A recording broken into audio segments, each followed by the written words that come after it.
Hey guys, welcome back. I hope you're having an amazing day. Let's get right into the stories. The first story is titled, My Entitled Brother Likes to Steal My Beer. So I bought the worst tasting beer I could find and left it out for him to take. Not long ago, I posted about how my brother went out of his way to follow me when I tried to go camping alone. Him and that crazy vehicle he calls the mini ram that he made by cutting up a minivan and adding all sorts of other mods. My brother has stolen beer from me before on previous camping trips because he and his friends always drink too much and never buy enough. And when he followed me to my camping spot with his own camper a couple weeks prior, he tried to steal a 6-pack from my fridge and acted like a big baby when I made him give it back. So I thought up this little gem of an idea, but it was no easy feat as my brother will drink just about any beer so long as it gets him drunk. To try and find a beer that was truly nasty, I started asking around and buying different brands. After a couple weeks, I hit Pay Dirt. I won't say the brand name of the beer, but it was bad. There was so much hop to the flavor that it made me shudder every time I took a swig. I could barely finish one bottle without puking because it made me gag so much. So, this stuff was perfect. Also, I know some people really like that kind of overly hoppy beer. I'm not trying to offend, but to me, it was just horrid. I started openly talking about going camping again in my favorite area, and getting my friends to join in. My brother easily got wind of this, and decided he wanted to go camping too. He showed up with his mini ram and camper about 2 hours after I'd gotten to the campsite. Only this time, he didn't try to park next to me, and instead went to the next spot about 100 yards further down the road. My friends and I partied it up in our own way. Played music, danced like idiots around a fire, played stupid games, all the usual. And knowing my brother, he and his friends would run out of beer at some point and try to mooch off us because they have no concept of drinking in moderation.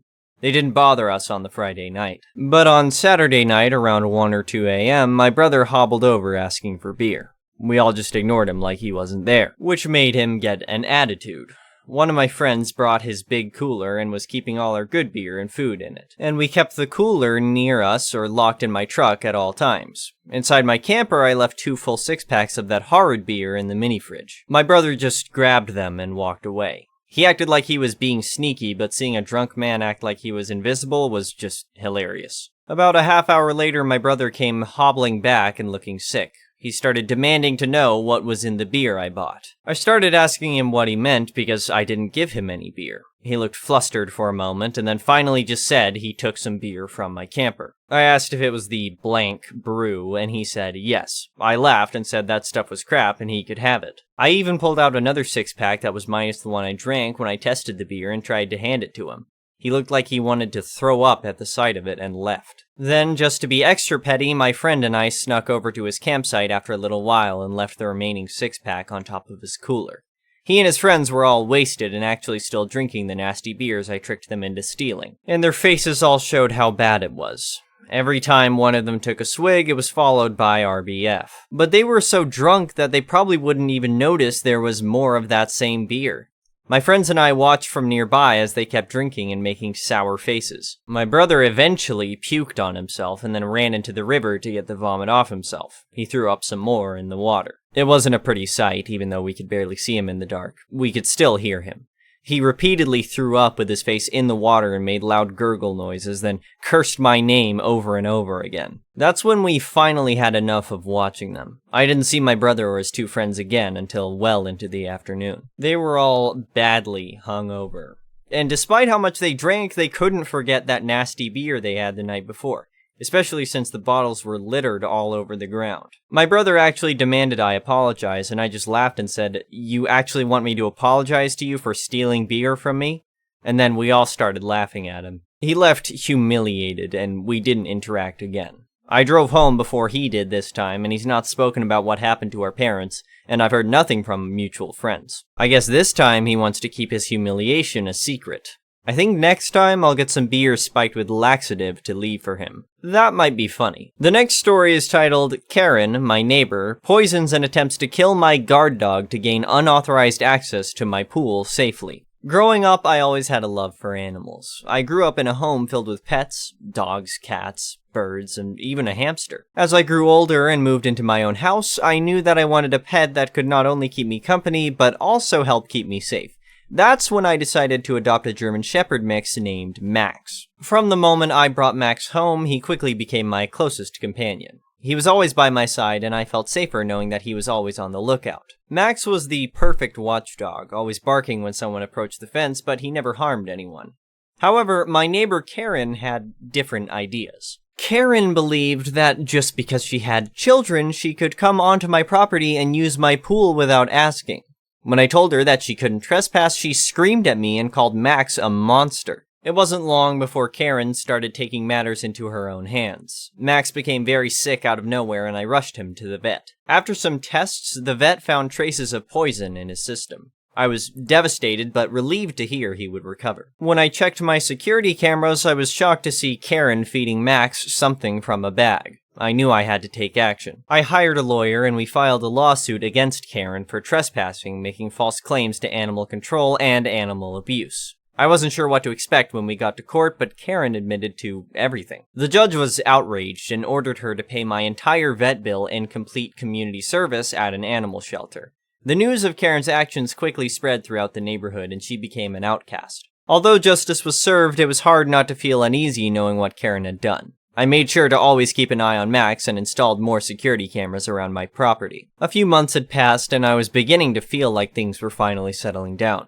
I was sitting in my living room reading a book when I heard a loud crash. I ran outside and saw that Karen had crashed her car into my fence, attempting to break in once again. This time, she was carrying a bat and a knife. I immediately called the police, but I knew I had to act fast to protect Max. I grabbed my phone and my pepper spray and ran to the backyard. When I got there, I saw Karen attempting to climb over the fence. Max was barking louder than ever before, trying to protect our home. Karen saw me and charged at me with the bat. I sprayed her with the pepper spray, but it didn't seem to faze her. She swung the bat at me, but I was able to dodge it. In the commotion, Max managed to get loose from his leash and jumped on Karen, biting her arm. The police arrived just as Karen was trying to free herself from Max's grip. They arrested her and charged her with attempted assault, breaking and entering, and possession of a weapon. I was shaken, but I knew that Max had saved my life. In the end, Karen was sentenced to 10 years in prison for her crimes. Max was hailed a hero and even got his own segment on the local news. I was grateful for his protection and I knew that I would always be safe with him by my side. The next story is titled, Neighbor Moves After I Install a Camera. I live in a semi-detached house and share a driveway. When I first moved in, an older British couple lived next door.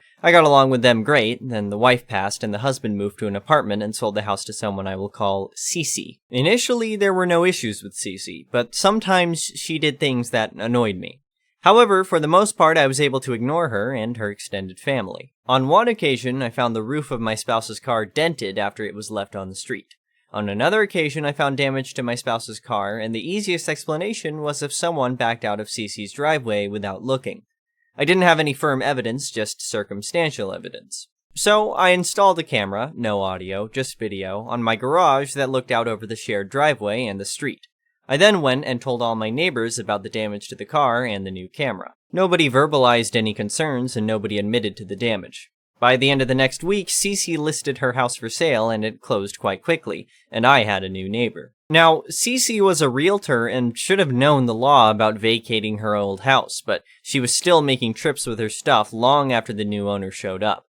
Cece ended up suing the new owner because she had left stuff behind that she was trying to recover. On one morning, as I was leaving for work, I saw the legal papers on the windshield of the new owner's car, so I made a point of asking about them. This is when I learned about all of the drama and the ongoing issues. The new owner indicated that they were going to have to document everything to defend themselves in court. This is where the petty revenge came in. I asked if the new neighbor wanted video footage. I provided footage of multiple loads of furniture being moved past the deadline. I provided footage of Cece's sister sneaking across my property to try and serve the new neighbor, and then illegally leaving the paperwork on the car. I also provided footage of Cece driving by at random times. With the footage that I provided, the case was awarded to my new neighbor that had to countersue Cece. The next story is titled, Hold Up the Elevator on Each Floor. Enjoy stopping unnecessarily on a bunch of floors on your way down. So yesterday I was returning home with a heavy bag of groceries. As I approached my apartment building, I saw a delivery man with parcel trolley waiting at the door. I decided to open it for him so he could get in while I checked my mailbox. As I entered the building, I heard him get on the elevator. He must have heard me enter the building as well, but he didn't bother to hold the lift for me. No big deal, I'll just wait for it to come back down. The elevator stopped on the 4th floor, and I noticed it stayed at the 4th floor for a lot longer than it normally should, almost like it was stuck. After a moment, it started moving, except instead of going down to me, it was going up, and stopped at the 5th floor. Again, it was stopping for an unusually long time. It was at this point I realized the courier must have been holding up the elevator doors with his trolley, so they couldn't close, meaning the elevator won't move on. Annoyed, because I have a heavy bag of shopping, I live on the 7th floor, and we only have one elevator, I was even more incensed when I saw the elevator carry on going further up and holding at other floors. At this point, I'd been waiting a good couple of minutes. So I decided to take the stairs to the 7th floor. However, I ran as fast as I could. Why? Because the elevator was coming down from the 16th floor, and on my way to the 7th floor, I pressed for the elevator on each floor I passed. If he enjoyed holding up the lift, he could spend extra time in them on the way down. I waited in the stairwell and listened to the elevator stop on my floor, doors open, doors close, stop on the 6th, and so on. When it hit the 5th, I could just about hear the courier say, "For duck's sake," as he realized no one is getting on the elevator. I was out of breath and had a good sweat going on, but it was worth it in the name of pettiness. The next story is titled, Karen Wants to Buy My Nintendo Switch with My PayPal Included. A little bit of background to the context, I was selling my Nintendo Switch and I made it very clear I was not sending it through the mail. It breaks a lot here. It was listed for around 300 USD with games, a bag, and an SD card, around 50 USD. It's also translated from another language, so spelling might not be the world's best. Karen. Hi, Mr. 16. I see your Nintendo is for sale. Me. Yes, it's still for sale. Karen. Great, I'd like to buy it for $150 US with shipping and all accessories. Mr. 16. First of all, I'm not sending it. Second, $150 US is way too low. $300 US is the lowest I can go. Karen. But I need it. Yes, she wrote that. Mr. 16. Not really my problem. I'm not in a rush to sell it. Karen. Fine, I'll do $300 US with your account password linked. Mr. 16. That's not gonna happen. First of all, I'm not shipping. Karen. But if I need to come pick it up, I want your account as well. And it better be linked to PayPal.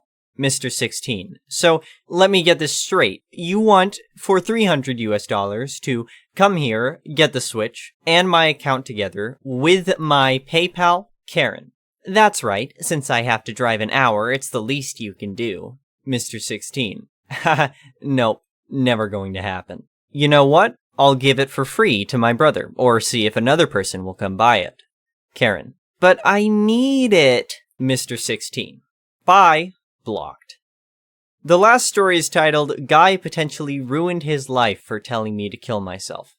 I'm not entirely sure how correct this story is for this subreddit, but it might fit. I work for an IT company that does tech support. We receive calls for help, we try to help. This guy called up asking for help to remove a piece of software that required administrator rights. Pretty standard, nothing special. However, the computer he was requesting help with was his own personal computer.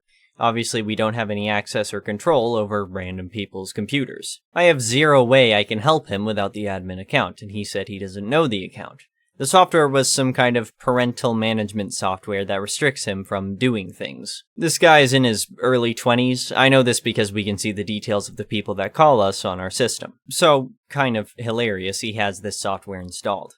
Anyway, after I tell him that I cannot help him, he ends up telling me that I work for a trash company and that I should kill myself. I don't even respond, and he hangs up the phone. Now, obviously the calls are recorded, and I'm not going to just ignore what just happened. I tell my manager the story, he listens to the phone call. My manager then calls the liaison for the company he called from.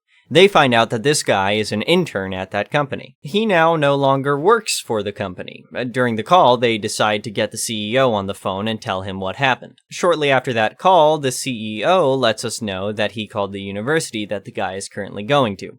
The university has now dropped him from all his classes. This guy has now lost his intern job and lost his placement in university, all because he told me to kill myself on the phone. Thank you for watching. I would really appreciate it if you could like the video and subscribe to our channel if you haven't already. We'll see you again tomorrow.